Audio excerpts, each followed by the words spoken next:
নমস্কাৰ সো আজি class 11 or micro economics or okay আমি প্ৰোডিউসাৰ্স ইকুইলিব্ৰিয়াম চ্যাপ্টাৰটো ডিসকাশন কৰি আছিলো ওকে যোৱা ক্লাছত মই নিউমেৰিকেল কনসেপ্ট এটা দেখুৱাইছিলো এমআৰএমসি এপ্ৰোচত ওকে আজি আমি স্পেশালি ডিসকাশন কৰিব গৈ আছো প্ৰোডিউসাৰ্স ইকুইলিব্ৰিয়াম নো ডাউট আন্ডাৰ এমআৰএমসি এপ্ৰোচ বাট আন্ডাৰ ইমপাৰফেক্ট কম্পিটিটিভ মাৰ্কেট ক্লিয়াৰ যোৱা ক্লাছত যেটো নিউমেৰিকেল আছিল হেতু পূৰ্ণ প্ৰতিযোগিতামূলক বজাৰ বা পাৰফেক্ট কম্পিটিটিভ মাৰ্কেটৰ কনসেপ্ট আছিল ক্লিয়াৰ সো তেতিয়া হলে আজি আমি স্টাৰ্ট কৰিম অপূৰ্ণ প্ৰতিযোগিতামূলক বজাৰত উৎপাদকে কেনেদৰে ভাৰসাম্যতা লাভ কৰে থ্ৰু হোৱাট এমআৰএমসি এপ্ৰোচ ওকে তেতিয়া হলে বলা আমি আৰম্ভ কৰো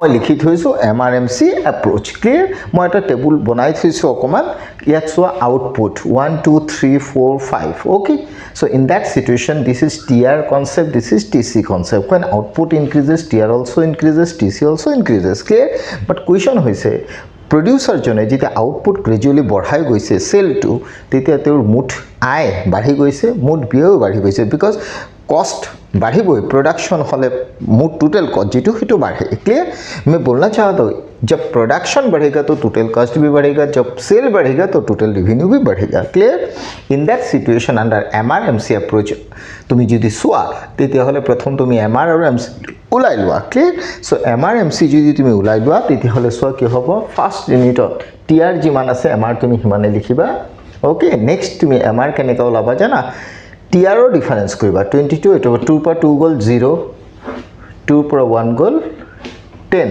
क्लियर गोल नेक्स्ट यार पर एटो माइनस करिबा 10 10 पर 2 गोल 8 क्लियर सो 8 या 2 থাকিল 2 पर 2 गोल 0 सो ना लागे 08 नेक्स्ट टाइम तुम 36 पर 30 माइनस करा डेफिनेटली 36 पर 30 गले 6 থাকিবো गोल 40 पर 36 माइनस करा तेतियाले डेफिनेटली किमान থাকিবো 4 clear so this is the MR concept MR केनेका उलाइसो टीआर डिफरेंस करी 12 22 minus 12 10 30 minus 22 8 36 minus 30 6 40 minus 36 4 clear good TC TCO तुम फार्स्ट यूनिट की करा एमसी हेतुए लिखा नेक्स्ट यार पर माइनस करा 6 ओलाब यार पर माइनस करा 8 ओलाब यार पर माइनस करा 8 8 गुसि गल 0 और 2 1 10 क्लियर यार पर माइनस करा 15 न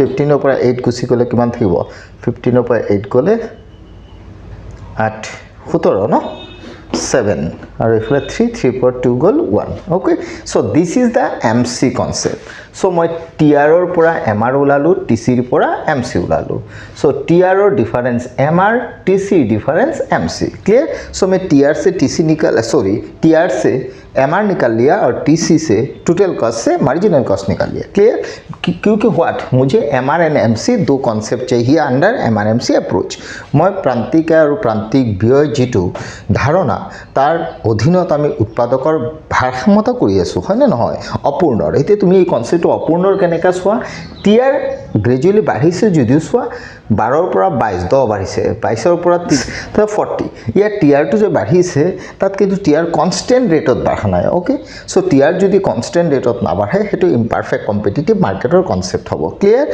टीआर सेम रेटत जो बढ़े डेफिनेटली तक कि हम परफेक्ट कॉम्पिटिटिव मार्केट होगा मैं बोलना चाहता हूँ अगर टीआर कांस्टेंट रेट में अगर बढ़ता ना तो वो परफेक्ट कॉम्पिटिटिव मार्केट होता सी एमआर ग्रेजुअली व्हाट डिक्रीजेस अगर एमआर डिक्रीज हो रहा है तो इम्परफेक्ट ही होगा ना so MR remains not constant here MR decreases if MR decreases then definitely MR curve slope downward तो एमआर कर्व अगर स्लोप डाउनवर्ड होगा तो definitely it is imperfect competitive market का कॉन्सेप्ट क्लियर तो अभी डायग्रामेटिकली अगर तुम चीज़ एक तो देखो हम लोग का इम्परफेक्ट का कॉन्सेप्ट है this is what curve this is MR curve so MR curve downward slope हो गया because MR gradually falls clear और एमसी कर्व क्या चाहिए एमसी तुमको ये वाला एमसी हो गया सो एमसी अभी इस पॉइंट में देखो equilibrium here MC cuts MR from below इस पॉइंट में हो गया MR MR is equal what? MC हो गया। और सेकेंड कंडीशन जो था सफिशिएंट वाला MC cuts MR from below, मतलब इस पॉइंट के अगेंस्ट में अगर ये पॉइंट तुम पकड़ लो ना, इस पॉइंट में slope of MC is more than slope of MR, मतलब MR MC होने के बाद मैंने लास्ट क्लास में भी ये चीज़ बोला था, है ना, जिस जगह पर MR MC होगा उस पॉइंट के अगेंस्ट में दूसरा आउटपुट में तुम देखो उसका एडिशनल आउटपुट में MC ज़्यादा होना पड़ेगा MR से, मतलब slope of MC is more than slope of MR। Clear? Either it is perfect competitive market, remember, okay, और imperfect competitive market. MR MC concept में वो चीज़ दोनों मार्केट में सेम ही होगा, MR equal MC and slope of MC more than slope of MR। Clear?